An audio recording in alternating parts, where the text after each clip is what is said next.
Welcome to World Earth Day, 22nd April. Definitely, this is one of the most important day we got to celebrate in order to safeguard our right.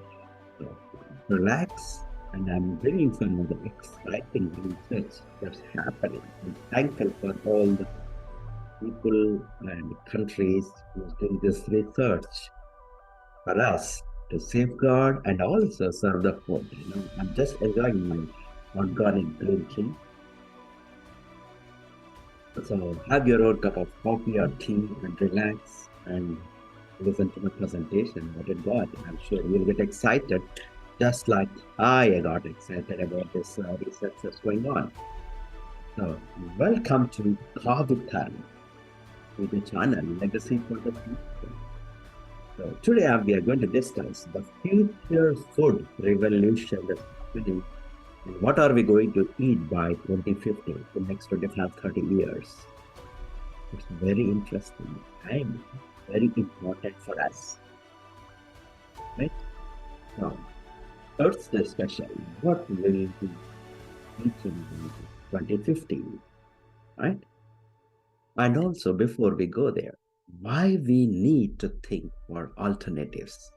First thing, we know 75% of this earth is water and 25%, I mean, one third, like 66% is water and 33% is land.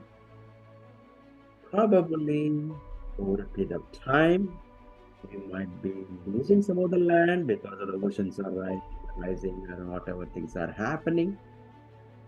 Or we might also gaining some land because of the, volcanoes and all that lava coming out that is also sometimes creating the land.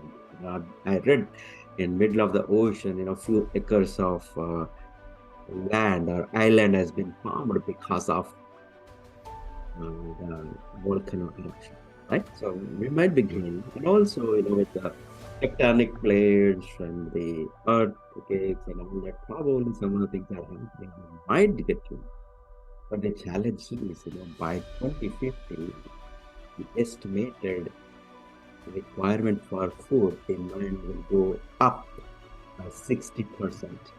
So with the land that we have where we are living, I mean, most of the land from the cultivation is being converted into living or manufacturing, plants and companies, roads and everything we are doing, right?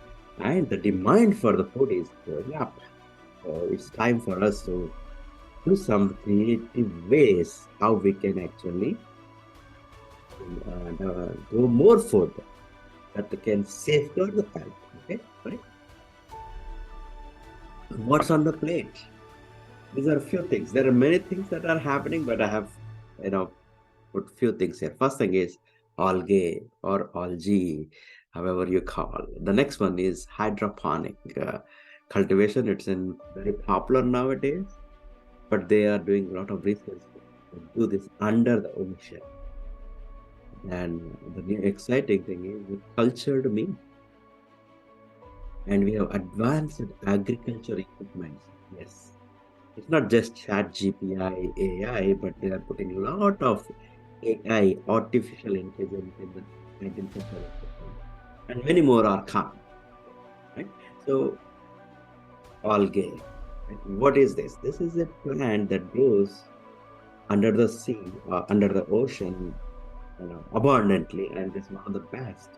And they say this helps a lot in environment, keeping the environment safe or in balance, and also the fish and all that. But the good thing about this plant, it has got a lot of rich nutrients, including some protein and all other things, right?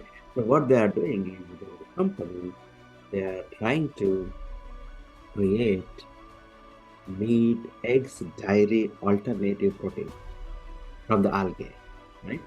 So, and also, plant, fungi, microbial, and all these things. So this company is a good meat cultivated chicken. It's a good meat. The company name is Good Meat. I'm going to provide these links in the description. You can go ahead and check it out. So they're creating all this. I'm excited about this. But one of the what you call my own comment is, hey, when you are providing or doing something alternate, there could be always some kind of side effects too, which we don't know yet. But at least I'm excited. I'm happy we are doing this in a plant basis, not a, right? So that's another advantage of it. Okay, we are doing it in plant base. Right? Uh, this is the other one is hydroponic cultivation under the hydroponic cultivation under the ocean. What does that mean? Along the coastline, world has a lot of coastline of the sea, right? So they are doing under the water hydroponic, and they're putting in pots, and they name this like a very obvious, and probably most of the people are watching the movie Nemo, right? So they named this particular research center as a Nemo's garden. They're doing, and the results are very happy and satisfying and encouraging too. What they are saying is because of these pots, in fact, the underwater animals or the fish and all that is also growing, and we're not disturbing them. We are complementing them. It's like a coral reef. That's what they are saying. Building these things under the, like they're building this kind of parts, and underneath they are growing the vegetables. And mostly now, right now, they are doing some leafy vegetables too, and herbs in this. And what they are saying is it is very tasty actually. See this, right? The food or the leaves and all this is coming from underwater. They are very, very, very nutritious and tastier than what we are growing on the environment, outside environment. And they are not polluting anything.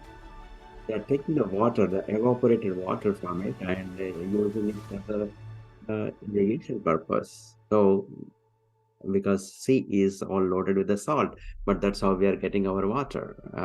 Okay, then hey, what they are talking about is 100% plants. The more we love, more we taste, and all that, right?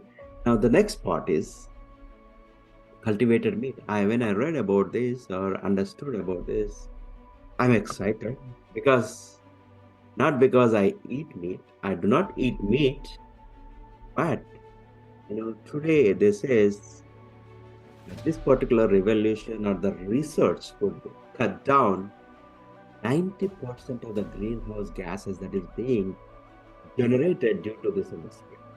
Because meat industry is one of the most polluted, it seems, and also consumes a lot of water.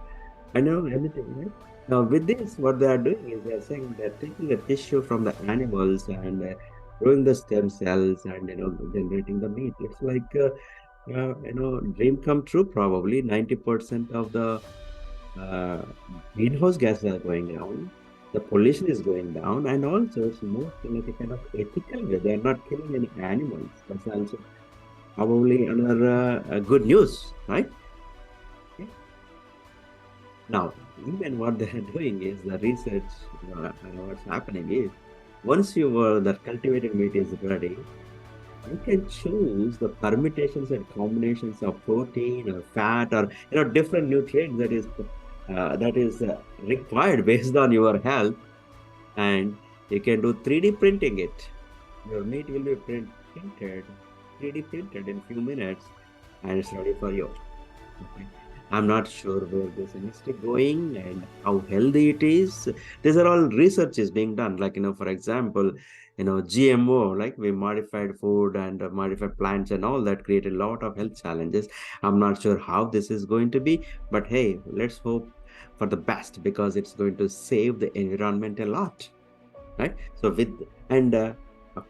So the last one is the AI agriculture equipment. I'm very excited about this because they are creating the rover just like the NASA sent the rovers to the Mars and other thing for the research. Right? Similar to that, they're in UK they're developing those kind of small rovers, and everything is powered by solar or a battery. So we are not putting any kind of fuel emissions in the planting area, in the agriculture area, first thing.